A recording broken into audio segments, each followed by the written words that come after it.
বিশ্বাসের অবস্থা আশঙ্কাজনক। খবর শুনেই কান্নায় ভেঙে পড়লেন কোয়েল মল্লিক। শাকিব খান ছুটে গেলেন হাসপাতালে।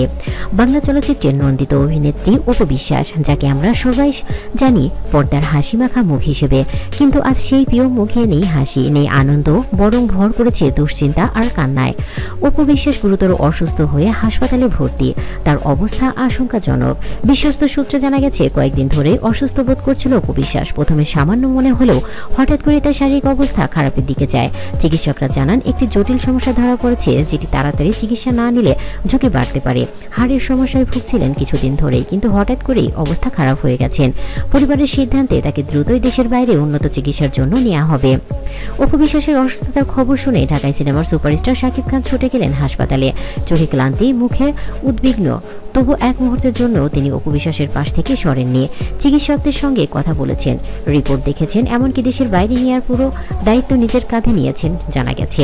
যারা একসময় একে অপরের জীবনের বড় অধ্যায় ছিল, আজ সবাই সেই মানবিক সম্পর্ক যেন ফিরে পেয়েছেন নতুনভাবে। এদিকে টলিউডের জনপ্রিয় অভিনেত্রী কোয়েল মল্লিক টেলিফোনে খবর শুনেই কেঁদে ফেলেছেন। তিনি বলেছেন, আমি পার্সোনালি অপু বিশ্বাসকে খুব ভালোবাসি।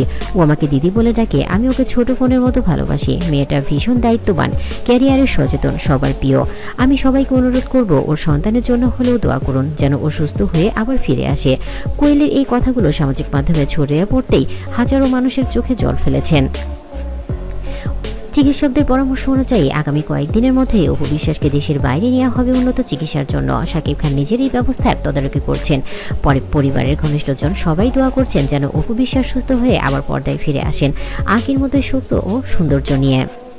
একটা মানুষ যে হাসির গেছে পুরো জাতিকে, আজ তাকেই দরকার আমাদের সবার দোয়া ও ভালোবাসার। অপু বিশ্বাস শুধু একজন নায়িকা নন, তিনি একজন প্রেরণা, একজন সংগ্রামী মা, একজন পরিশ্রমী শিল্পী। চলুন আমরা সবাই একসাথে বলি, অপু বিশ্বাস তুমি আবার সুস্থ হয়ে ঘরে ফেরো। বন্ধুরা, এমন আরও মানবিক গল্প জানতে হলে অবশ্যই আমার চ্যানেলটি সাবস্ক্রাইব করুন, এবং অপু বিশ্বাসের আপডেট জানতে হলে অবশ্যই আমাদের পাশে থাকবেন, আর অবশ্যই অপু বিশ্বাসের জন্য দোয়া করবেন। ধন্যবাদ সবাইকে।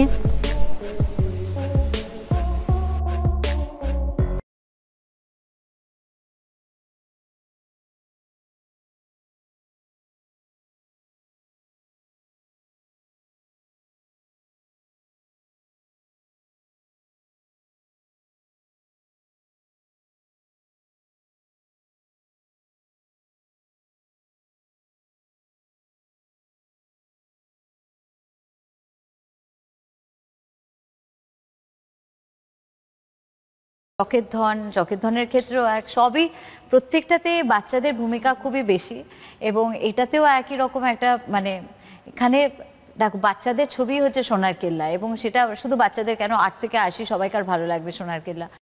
কেমন আছে জিজ্ঞেস করতেও টাইম ওয়েস্ট মনে হয় অনেকের, তো সেটাই তো সব থেকে কষ্ট, সেটা তো সব থেকে দুঃখ, কারণ তার পেছনে লাগা কিন্তু ভীষণ তাকে ছোট দেখিয়ে লোকের মাঝখানে এটার জন্য। এবং এই ছবিটা শুধু আমাদের কাছে একটা ছবি নয়, এটার মধ্যে একটা আমাদের আবেগ আছে আমাদের, কারণ বন্যপ্রাণ নিয়ে কথা বলা, বন্যপ্রাণ সংরক্ষণ নিয়ে কথা বলা, একটা ইমোশন কাজ করছিল, অ্যাজ আ হোল একটা ইমোশন কাজ করছিল। এই জন্যই আমি বলছি যে দেখো, আমরা এত সিনেমা করি, বিভিন্ন সিনেমার বিভিন্ন ক্যারেক্টার্স করি, রোলস প্লে করি, কিন্তু এটার ক্ষেত্রে প্রথমবার যখন আমি হাতে মাত্র 3টে দিন দিয়ে শুরু করেছিলাম,